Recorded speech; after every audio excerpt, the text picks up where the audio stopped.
वंशीविभूषितकरान्नवनीरदाभात् पीताम्बरादरुणबिम्बफलाधरोष्ठात् पूर्णेन्दुसुन्दरमुखादरविन्दनेत्रात् कृष्णात् परं किमपि तत्त्वमहं न जाने।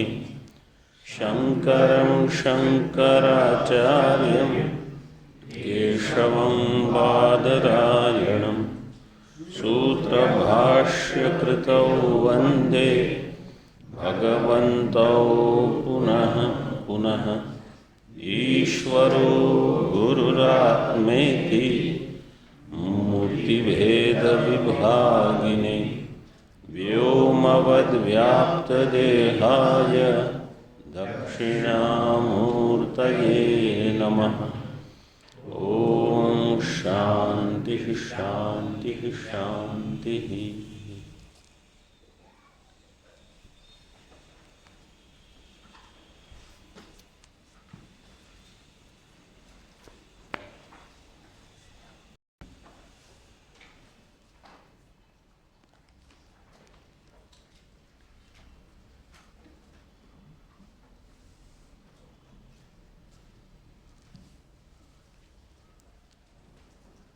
शास्त्र अज्ञानी के लिए है कि ज्ञानी के लिए? शास्त्र अज्ञानी के लिए। क्यों अज्ञानी के लिए है? क्योंकि क्या? लेकिन नियोग का विषय क्यों बनेगा?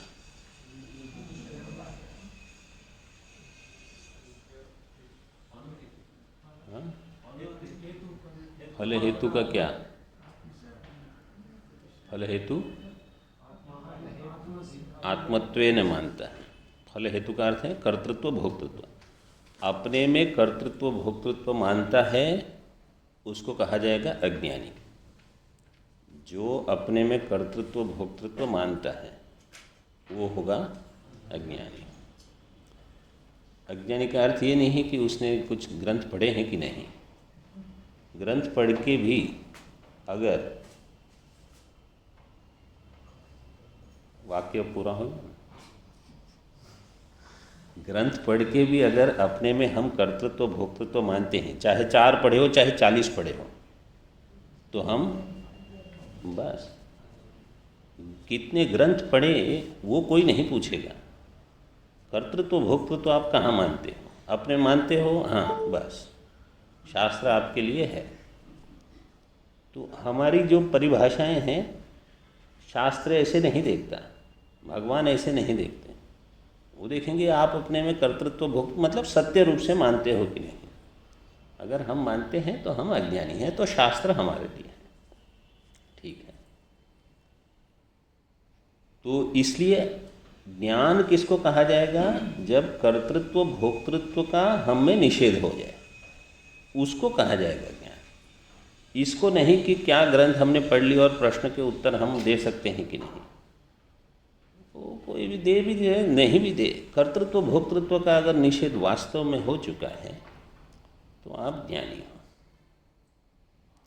ठीक है, तो कर्तृत्व भोक्तृत्व आत्मा में जो मानता है वो अज्ञानी है। क्यों? आत्मा में क्यों नहीं है कर्तृत्व भोक्तृत्व? है कि नहीं है? क्यों? कहाँ है? अंतःकरण में, अहंकार में कर्तृत्व भोक्तृत्व है, आत्मा में नहीं है। तो आत्मा में क्यों उसको अज्ञानी को क्यों लगता है कि मुझ में है? अध्यास हुआ। कौन सा अध्यास हुआ? अन्योन्य अध्यास तो है, लेकिन इसको कहा जाएगा कर्तृत्व भोक्तृत्व अंतःकरण का धर्म है, तो ये धर्माध्यास हुआ। यहाँ जैसे स्फटिक है, स्फटिक के पास समझो रक्त पुष्प है, रक्त पुष्प में धर्म रहेगा रक्तिमा। रक्तिमा का आभास होता है स्फटिक में। ये धर्माध्यास है। ये धर्माध्यास धर्मी अध्यास पूर्वक है अथवा केवल धर्माध्यास? ये केवल धर्म का अध्यास है, क्योंकि धर्मियों का भेद ज्ञात है। दो धर्मी हैं, स्फटिक और रक्त पुष्प, ये तो ज्ञात है, लेकिन भ्रांति से पुष्प की रक्तिमा स्फटिक में भासती है। आत्मा और अंतःकरण अथवा अहंकार, इसमें धर्मी अध्यास पूर्वक धर्माध्यास हुआ है कि केवल धर्माध्यास हुआ है? धर्मी अध्यास पूर्वक। इसका अर्थ क्या है?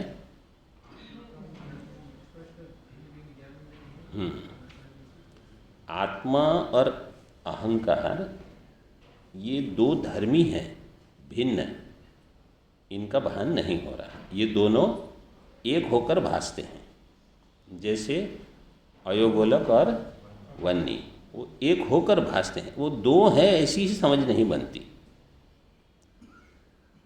इस अध्यास के लिए साधर्म्य कल बताया था। दोनों में क्या क्या साधर्म्य है, मतलब दो बताए थे, और भी हो सकते हैं। आत्मा और अहंकार, इनमें साधर्म्य क्या?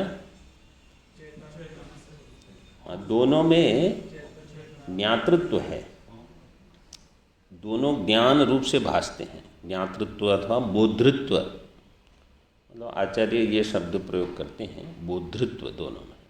और दोनों अहम रूप से भासते हैं, अथवा आप कह दो प्रत्यक्त्व रूप से। अहंकार कभी इदम रूप से नहीं भासेगा, और आत्मा भी कभी इदम रूप से नहीं, इदम प्रत्यय का विषय नहीं बनेगा।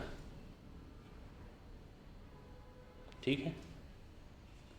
बिना ज्ञान के, ज्ञान के पश्चात अहंकार भी इदम हो जाएगा। साक्षी की दृष्टि से, आत्मा की दृष्टि से अहंकार इदम हो जाएगा, क्योंकि मैं केवल, अब ये जब तक दो अहम रहेंगे, दोनों अहम हैं, आत्मा भी अहम रूप से और अहंकार भी अहम रूप से भासता है। दोनों के अहम रूप से भासने पर विवेक कठिन हो जाता है। तो इसलिए कर्तृत्व भोक्तृत्व जो अहंकार का धर्म है वो आत्मा में भासता है।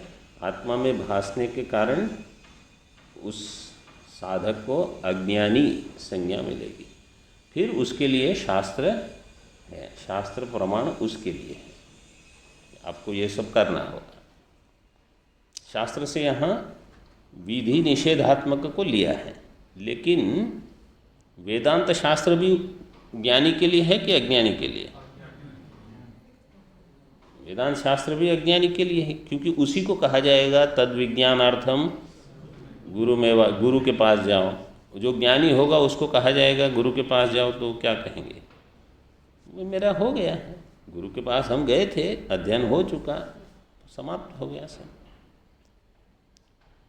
तो जैसे विधि निषेधात्मक शास्त्र अज्ञानी के लिए है, मोक्ष शास्त्र वो भी अज्ञानी के लिए,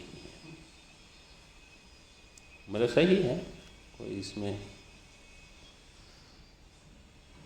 शास्त्र तभी तक उसके लिए आवश्यक है जब तक अज्ञान है, फिर शास्त्र का प्रयोजन पूरा हो गया।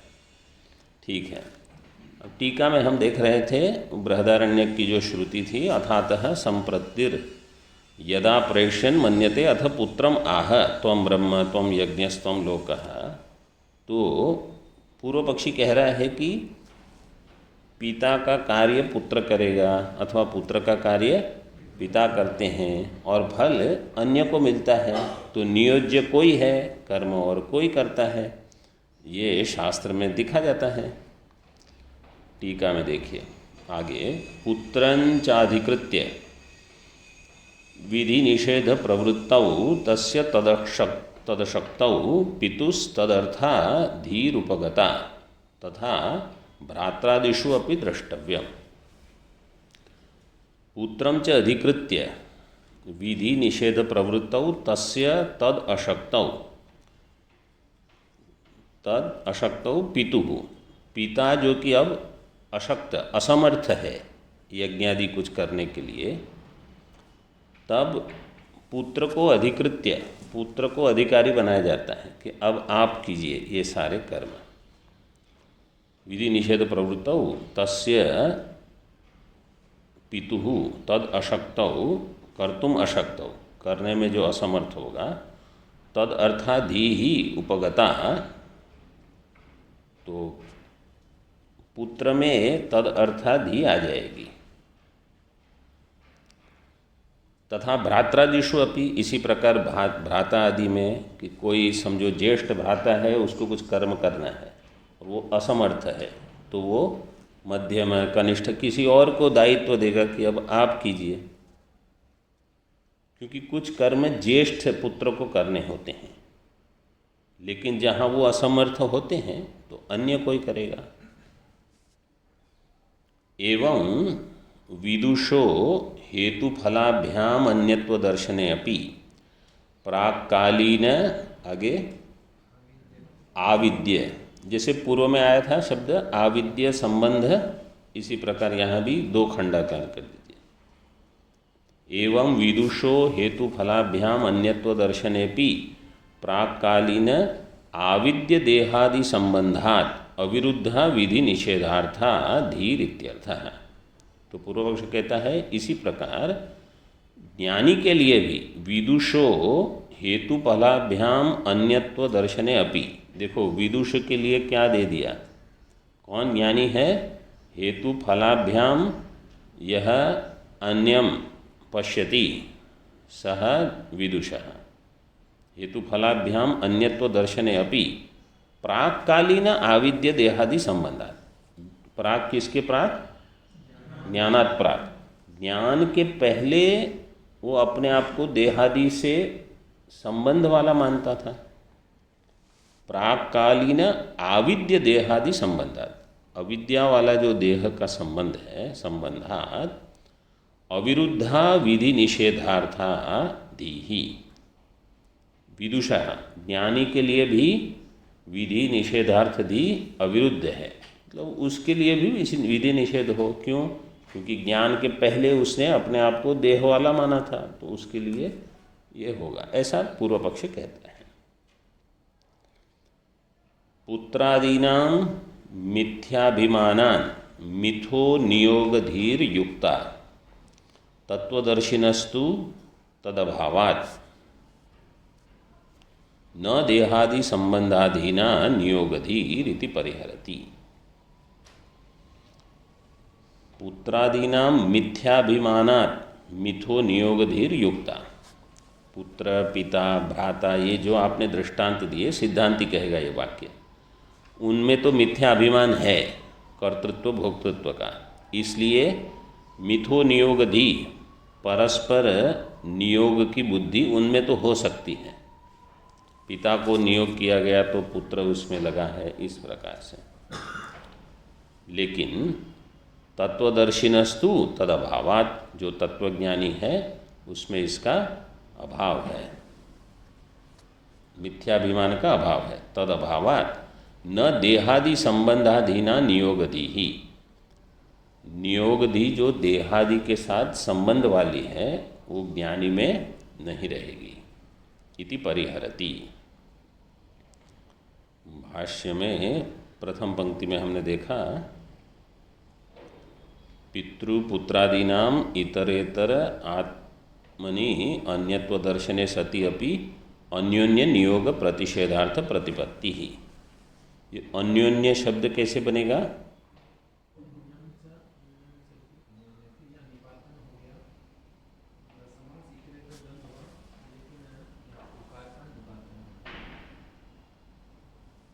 इसमें वार्तिक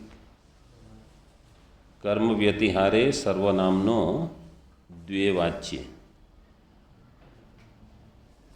अन्य अन्य है, अन्योन्य।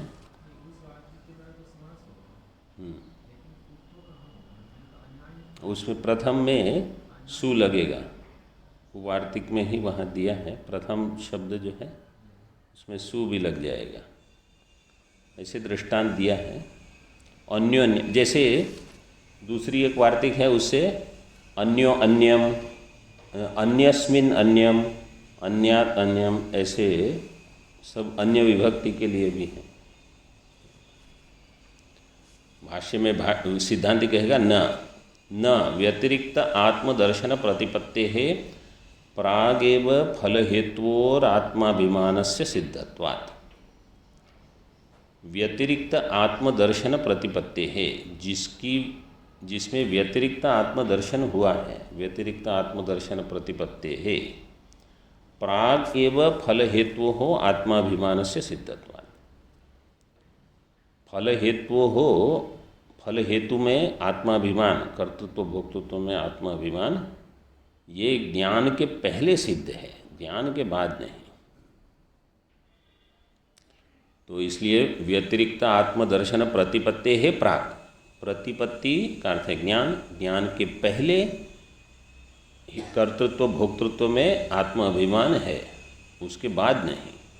इसलिए ज्ञान के बाद नियोग का विषय ज्ञानी होगा कि नहीं होगा? नहीं होगा। ये एक हेतु हो गया। और दूसरा हेतु देते हैं, किंच सर्वापेक्षा च यज्ञादि श्रुतेरश्ववत् इति सर्वापेक्षाधिकरणे सम्यक् ज्ञानस्य अदृष्ट साध्यत्वोक्तेर्विधि निषेधार्थानुष्ठानं सम्यक् ज्ञानात् पूर्वम् इति कुतो विदुषस्तदनुष्ठानम् इत्याह। ये ब्रह्म सूत्र है, बहुत महत्वपूर्ण है, 3-4-26 दिया है। सर्वापेक्षा च यज्ञादि श्रुतेरश्ववत्। इसमें प्रश्न होता है कि कर्म से मुक्ति संभव है कि नहीं। पूर्व पक्ष कहेगा कि कर्म से मोक्ष संभव है, सिद्धांती कहेंगे कर्म से मोक्ष नहीं है। ठीक है, तो कर्म की फिर कोई आवश्यकता रहेगी कि कर्म का कोई उपयोग नहीं है?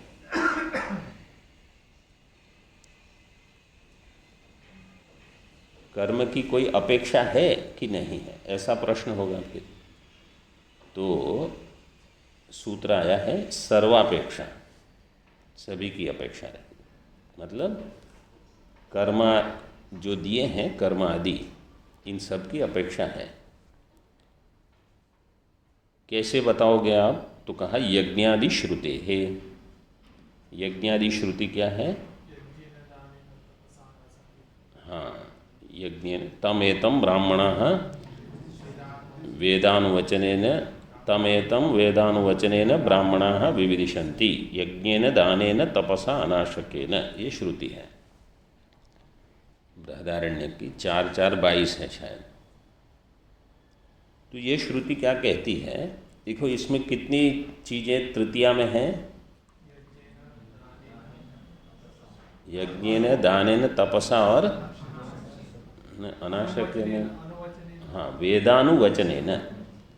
वेद का अनुवचन ये तृतीया है, मतलब ये साधन है, ये करण हो जाएंगे। जो जो तृतीया में दिए हैं ये सारे करण हैं।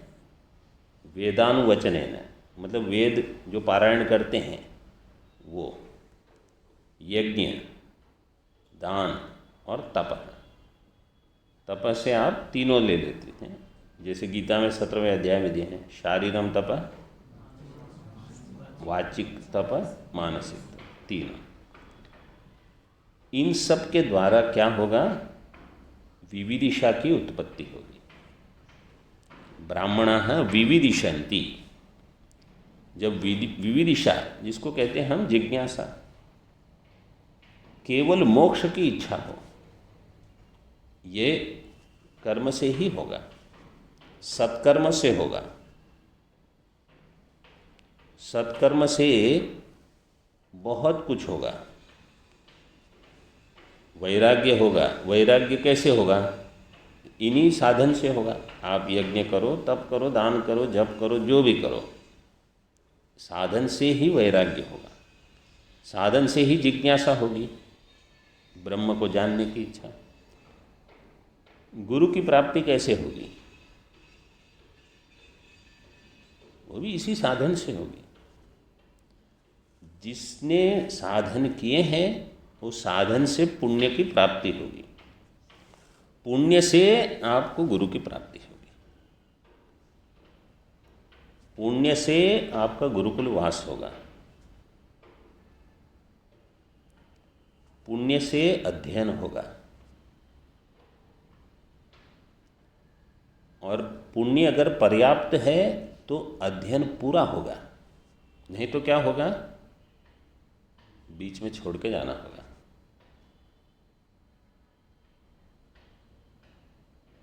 पुण्य का परिपाक हो तो आपको अंत तक ले जाएगा, अवगति पर्यंत। तो क्योंकि और कोई हेतु आप दे नहीं सकते। कोई कहेगा कि अच्छा ये हेतु ना हो, वेदानुवचन यज्ञ दान तप, आप बताइए और कौन हेतु होगा? यही हेतु होंगे। इस तो जिस जब हमको लगता है कि हमें ज्ञान नहीं हो रहा है, अथवा कोई अन्य कहेगा कि गुरु प्राप्ति नहीं हुई है, गुरुकुल वास में कुछ विघ्न हो रहे हैं, मन विक्षिप्त है, पुण्य बढ़ाओ बस, बजाय इसके कि इनको उनको अन्य अन्य को दोषी समझना कि इनके कारण नहीं हो रहा है, उनके कारण ये हो रहा है, आपके पुण्य की कमी है बस। पुण्य भी दो प्रकार के होते हैं, एक सकाम कर्म से प्राप्त होता है पुण्य, शुभ कर्म से पुण्य होगा, चाहे वो सकाम हो चाहे वो निष्काम हो। दोनों प्रकार के शुभ कर्म पुण्य देंगे, लेकिन हमें केवल निष्काम कर्म से ही पुण्य चाहिए। क्यों?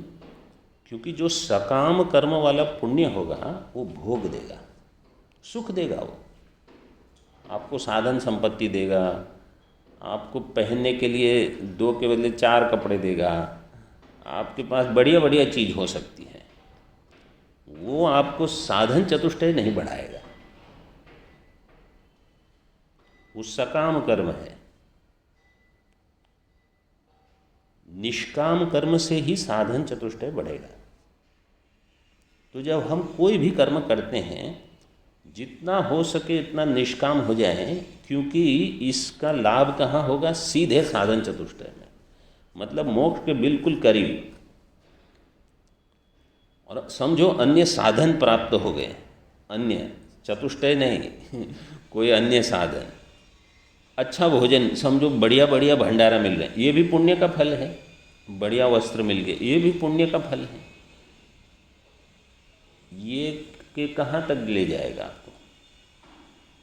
हमको साधन चतुष्टय चाहिए, अधिक अधिक वैराग्य हो, श्रवण ऐसा हो कि पूरा ठीक ठीक समझ में आ जाए सीधे। तो वेदानुवचन यज्ञ दान तप, जो भी हम कर, तप का अर्थ है एकादशी हो, चातुर्मास्य, ये सब तप है हमारे लिए। प्रातः 4 बजे आके 5 बजे के पहले मंदिर में आ जाना आरती के लिए, ये तप है। तप और क्या, एक पैर पे खड़ा रहना, केवल यही तप है? वो तो हम केवल कल्पना रखते हैं, सब कुछ तप है। सहनम सर्व दुखानाम अप्रतिकार पूर्वकम, आगे चिंता विलाप रहितम सा तितिक्षा निगतिते। बस ऐसे कोई जो भी हो सहन करना है। सहन इसलिए कर, सहन देखो, कोई समझो रास्ते पर रहता है, उनको भी सहन तो करना ही होगा। आप कमरे में रहते हो, कोई छोटा कमरा हो लेकिन कमरा है, आप भी सहन करते हो, तो उनके और आपके सहन में भेद क्या है? भेद ये है कि हमारा जो सहन, हम जो सहन करते हैं, जो तितिक्षा है, उसको मोक्ष के लिए हम सहन कर रहे हैं। ऐसे नहीं कि अभी क्या है, विकल्प ही नहीं है, प्रारब्ध से आया है तो क्या करोगे? क्योंकि हमें मोक्ष चाहिए, इसलिए हम सहन कर लेंगे, हमको छूटना है। ये बुद्धि एकदम दृढ़ हो जाए, तब साधन अच्छी तरह से होंगे। नहीं तो फिर बालस्तावत क्रीडासक्त है, वो यहाँ वहाँ मन घूमते रहेगा। तो सर्वापेक्षा, तो वहाँ कहा कि कर्म का मोक्ष में उपयोग नहीं है, लेकिन कर्म का विविदिशा में, कर्म का ज्ञान की उत्पत्ति में उपयोग है। इसलिए इन सब की अपेक्षा है, सर्वापेक्षा च। कैसे सिद्ध हुआ? यज्ञादि श्रुति है, क्योंकि यज्ञादि श्रुति कहती है ब्राह्मणः विविदिशन्ति, विविदिशा इसी से होगी। और दृष्टांत क्या है इसमें? अश्ववत। जैसे अश्व खेत जोतने के लिए, मतलब खेत को जो तैयार करते हैं, उसके लिए अश्व का उपयोग नहीं होता, उसके लिए बैल चाहिए। लेकिन इसका अर्थ ये नहीं है कि अश्व का कोई उपयोग नहीं है। अश्व का उपयोग रथ चलाने में है।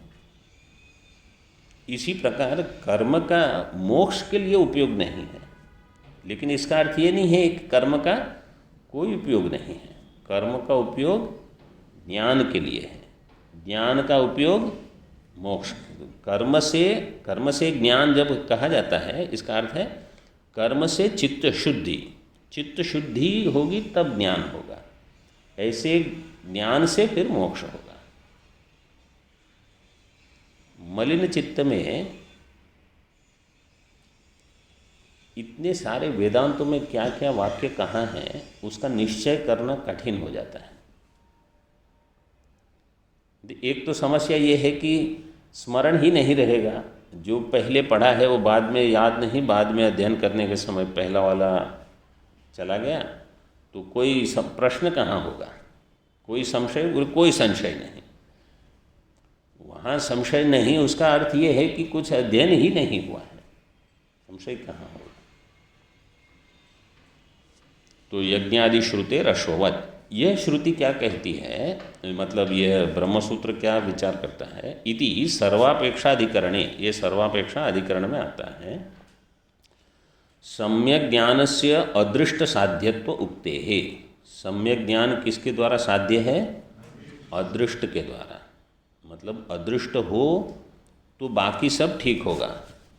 साधन चतुष्टय, गुरुकुलवास, गुरु की प्राप्ति, शास्त्र अध्ययन और निर्विघ्न परिसमाप्ति, कोई सारी शंकाओं का समाधान, ये सब हो जाएगा।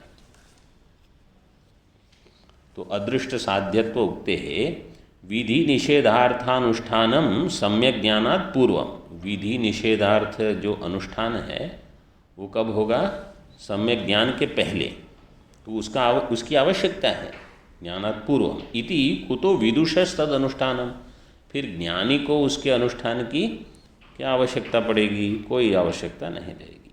इत्याह प्रतिपन्न नियोग प्रतिषेधार्थो ही फल हेतुभ्याम आत्मनो अन्यत्वं प्रतिपद्यते न पूर्वम तस्माद् विधि प्रतिषेध शास्त्रम अविद्वद विषयम इति सिद्धम।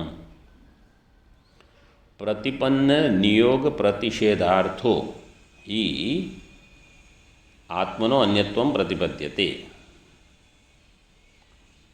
प्रतिपन्न नियोग प्रतिषेधार्थः, इसका विग्रह कैसे करेंगे?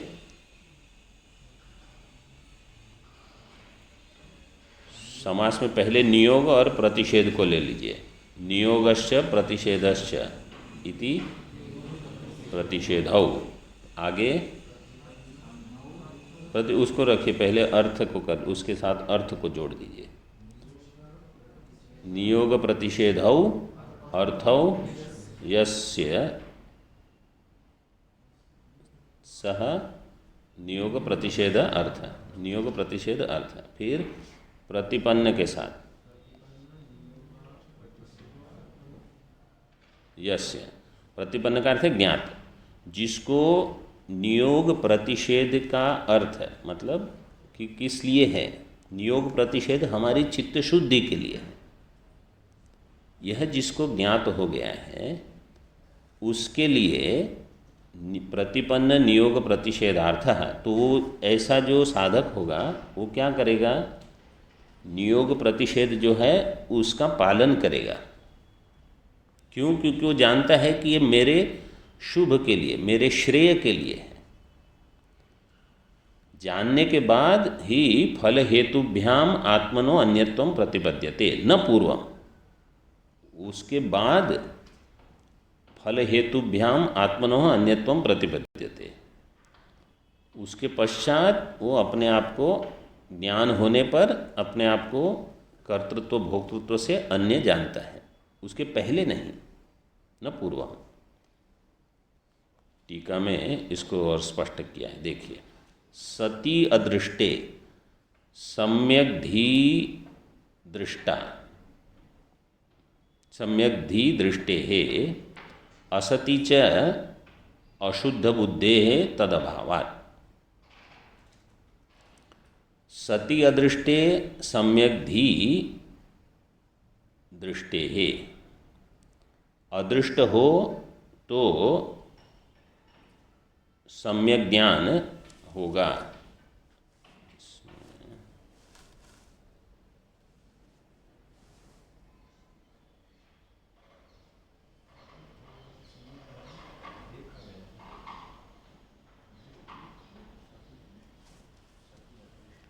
सति अदृष्टे सम्यक धी दृष्टे है, असति च, तो जो दृष्टा है अदृष्ट, अदृष्ट का अर्थ है पुण्य परिपाक, जिसका पुण्य परिपाक होगा उसको सम्यक ज्ञान होगा,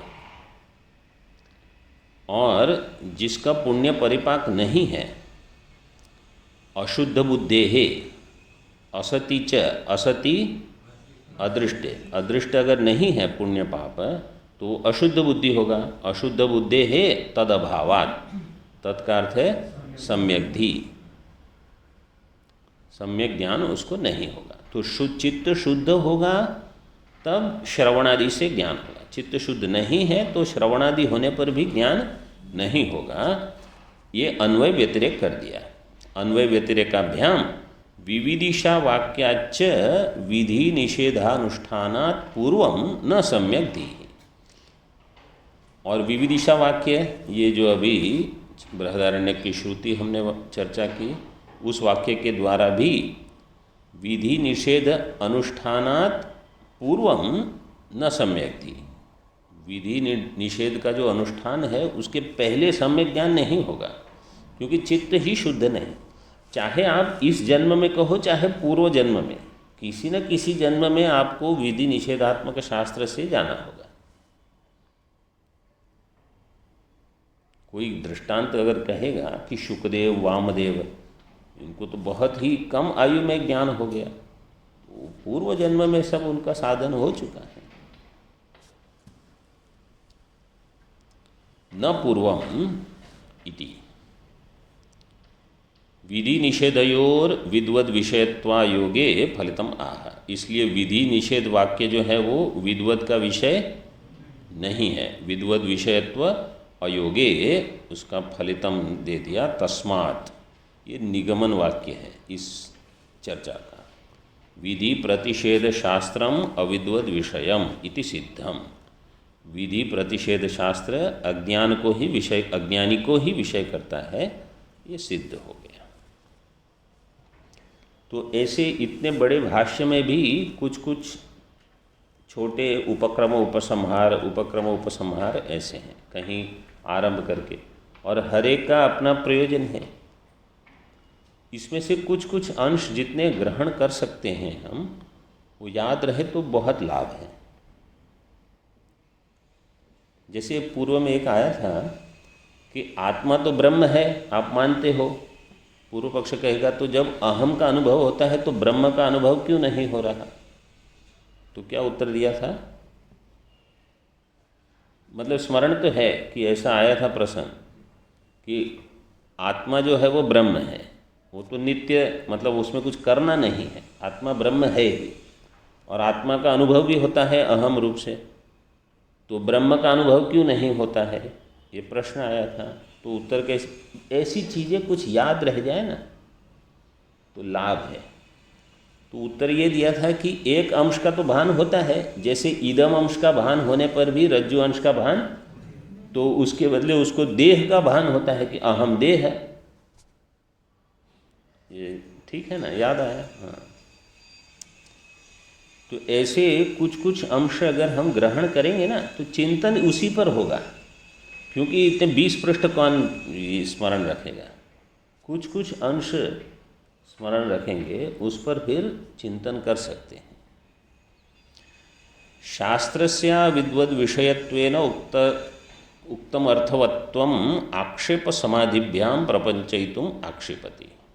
अभी शास्त्र जो है वो अविद्वद विषय है, अविद्वद विषयत्वेन उक्तम अर्थम, ये तो बता दिया गया।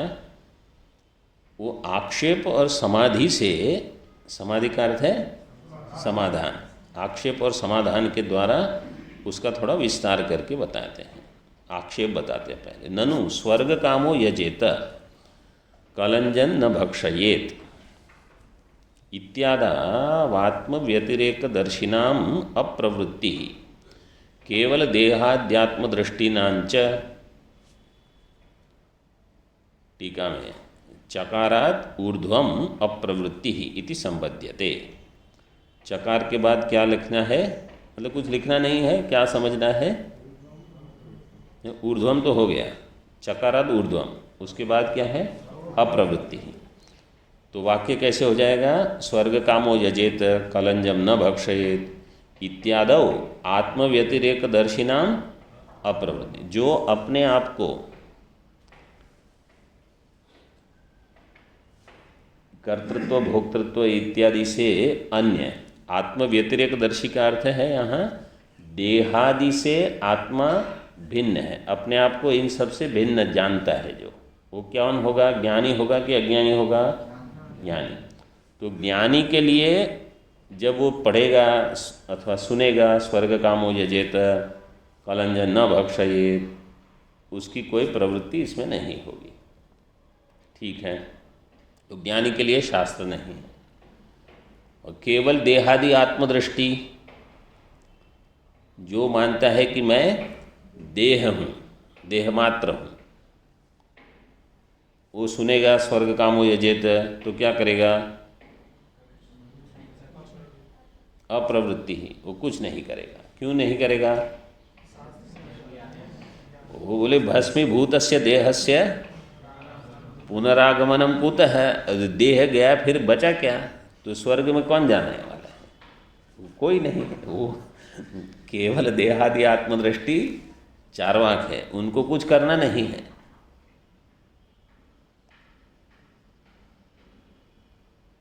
ये चार्वाक दर्शन देखो, हम कभी मतलब हमको लगता है कि देखो ये कैसे हैं, बिल्कुल मूर्ख चार्वाक, इसको दर्शन कहा गया।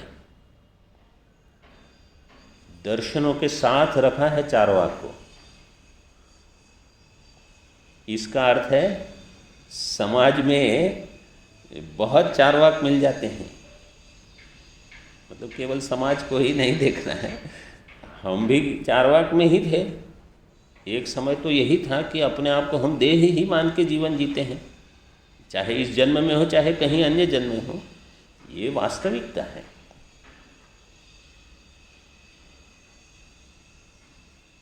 लेकिन वहाँ से संक्रमण कराते हैं। इसीलिए जहाँ भी दर्शनों का विचार आरंभ होता है, सबसे पहला दर्शन चार्वाक का बताएंगे कि संक्रमण यहीं से करना है। मतलब हम कभी हंस लेते हैं, चार्वाक देखो कैसे, आरंभ वहीं से होगा। शास्त्र में अगर किसी को उल्लेख किसी का हुआ है, मतलब वो महत्वपूर्ण हो गया।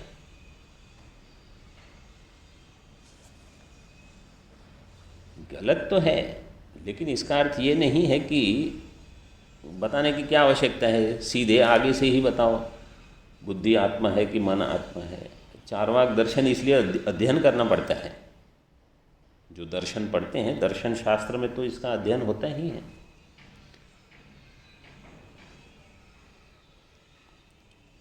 तो जो चार्वाक हैं उनकी प्रवृत्ति नहीं होगी, और जो ज्ञानी है उनकी प्रवृत्ति नहीं होगी। ठीक है, टीका में देखिए, आत्मनो देहादि अतिरेकम पश्यताम देहादि अभिमान रूपाधिकार हेत्वभावात् विधितो यागादाव प्रवृत्तिर निषेधाच्च अभक्ष्य भक्षणादेर न निवृत्तिर अतस्तेषां प्रवृत्ति निवृत्तियोर अभावे देहादाव आत्मत्व अनुभवतामपि न ते युक्ते तेषां पारलौकिक भोक्तृ प्रतिपत्ति अभावाद इत्यर्थ है। पहले जो है वो आत्मनो देहादि अतिरेकम पश्यताम, जो आत्मा को देहादि से अतिरिक्त जानते हैं ज्ञानी, पहला विकल्प उनके लिए है। तो उनको देहादि में अभिमान होगा? नहीं होगा। देहादि अभिमान रूप अधिकार हेतु अभावात। देखो ये पंक्ति क्या सुंदर दे दी। विधि निषेधात्मक शास्त्र में अधिकार किसका है?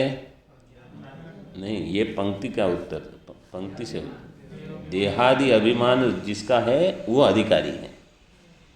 देहादि अभिमान रूप अधिकार हेतु, देहादि अभिमानम एवं अधिकार, यही अधिकार का हेतु है। मतलब मैं अधिकारी हूँ कि नहीं ये प्रश्न हो तो उसका प्रति प्रश्न करेंगे, आपको देह में अभिमान है? अगर उत्तर है हाँ तो बोले बस आप लग जाइए, आपको करना है कर्म। देहादि अभिमान रूप अधिकार हेतु अभावात, ज्ञानी में वो नहीं है। इसलिए विधि तो यागादौ अप्रवृत्ति है, तो विधि वाक्य जहाँ होगा तो याग में उसकी प्रवृत्ति नहीं होगी। और निषेधाच्च अभक्ष्य भक्षणादेर न निवृत्ति, उनके लिए निषेध वाक्य जो होगा तो उनको विधि निषेध नहीं है, उनको भक्ष्य जो अभक्ष्य है वो करेंगे नहीं। क्यों? क्योंकि इतने सालों से उनका जो अभ्यास बना हुआ है कि इसको नहीं खाना है अथवा इस समय नहीं खाना है। किसी जैसे चातुर्मासी में संध्या के बाद भोजन वर्जित है, सूर्यास्त के बाद, तो नहीं करेंगे वो। क्यों? अरे इतना अभ्यास, इतना तो नियंत्रण कर ही सकते हैं वो। शम दम क्या है? चाहे कुछ भी भोजन हो, चाहे कितनी भूख लगी हो, एक दिन भोजन नहीं करेंगे तो क्या होगा? शरीर पतन हो जाएगा? कभी नहीं होगा। श्वेतकेतु ने 15 दिन भोजन नहीं किया, केवल जल पिया। नचिकेता ने 3 दिन न अन्न न जल। तो इतना हम तो कर ही सकते हैं, मतलब इतना नहीं, लेकिन एक समय का भोजन समझो किसी निमित्त से नहीं हुआ सूर्यास्त के पहले, तो ठीक है आज नहीं करेंगे, उतना तो हो ही जाएगा। मतलब केवल ये शास्त्र में कोई एक नचिकेता है और कोई एक श्वेतकेतु है, ये इतना ही पढ़ने के लिए पर्याप्त नहीं है। अगर वो मुमुक्षु थे तो हम भी कौन हैं? हम भी मुमुक्षु हैं, तो कुछ तो हो ही सकता है तब। ऐसा नहीं है कि नहीं भोजन करना, लेकिन अगर नहीं हुआ तो कर ही सकते। तो अभक्ष्य भक्षण वो करेंगे नहीं, लेकिन उनकी कोई निवृत्ति उस आदेश के कारण वो आवश्यक नहीं है। कलंजम का अर्थ क्या है? हाँ, विषयुक्त जो बाण है उससे जो पशु का निधन होता है, मरण होता है, ऐसे पशु का जो मांस है उसको कलंजन कहा जाएगा, उसका भक्षण निषिद्ध है। तो ज्ञानी की प्रवृत्ति निवृत्ति दोनों का अभाव है। तेषाम अतस्तेषाम प्रवृत्ति निवृत्तियोर अभावे एक, और दूसरे अज्ञानी मतलब देहात्मवादी, देहादौ आत्मत्वम अनुभवतामपि, जो देह को ही आत्मा मानते हैं वो क्यों विधि निषेधात्मक शास्त्र का पालन नहीं करेंगे? न ते युक्ते, वो भी युक्त नहीं होंगे। क्यों? तेषाम पारलौकिक भोक्तृ प्रतिपत्ति अभावात, परलोक में जाके कुछ भोग करोगे, चाहे वो पुण्य हो चाहे पाप हो, उनको ये बुद्धि ही नहीं बनेगी। वो कहेंगे हम कहाँ, परलोक क्या है? कोई परलोक नहीं। इसमें सुंदर दृष्टांत नचिकेता का है। इतना बालक था, मतलब कुमार था, उसकी अवस्था दी है उपनिषद में, कहा है कुमारम। लेकिन उसने जब देखा कि पिता ने ये सब गौएं अलग रखी है, पीतोदका, जगदत्रणा, दुग्धदोहा, ऐसी गौएं जिनका कोई उपयोग नहीं है, उसने देखा कि पिताजी वेद से छल कर रहे हैं। अच्छी अच्छी चीज़ें सब पुत्र के नाम पर रख दी, अपने नाम पर पीतोदका सब रखी, फिर विश्वजित याग किया तो उसमें सर्वस्व दान करना है। बोले ये मेरा है सर्वस्व, इसको दे देंगे। उसने कहा ये नहीं होगा, इससे तो आप आनंदा नाम ते लोका तांस गच्छति तादद, जो ऐसा दान करेगा वो आनंद लोक को जाएगा जहाँ आनंद नहीं होगा। तो मैं ही पिता की संपत्ति हूँ, मेरा भी दान हो। ये कब होगा? जब उसको वेद में श्रद्धा है, कर्म के फल में श्रद्धा है, देह पतन के पश्चात जो शरीर प्राप्त होगा इसमें श्रद्धा है कि ये पुण्य का ही फल होगा। तो अगर यहाँ छल करोगे तो वहाँ कुछ नहीं मिलेगा। ऐसा जो साधक है वह वास्तव में वेद में इतनी श्रद्धा वाला है, वही आगे मुमुक्ष बनेगा। तो ये जो चार वाक्य यहाँ दिए हैं, पारलौकिक भोक्तृ प्रतिपत्ति अभाव है उनमें, वो कहाँ परलोक है, कुछ नहीं है, तो उनकी भी प्रवृत्ति नहीं होगी। आगे बाद में देखेंगे। अब 3 दिन अवकाश है। ओम पूर्णमदः पूर्णमिदं पूर्णात् पूर्णमुदच्यते पूर्णस्य पूर्णमादाय पूर्णमेवावशिष्यते। ओम शांति शांति शांति। शंकरं शंकर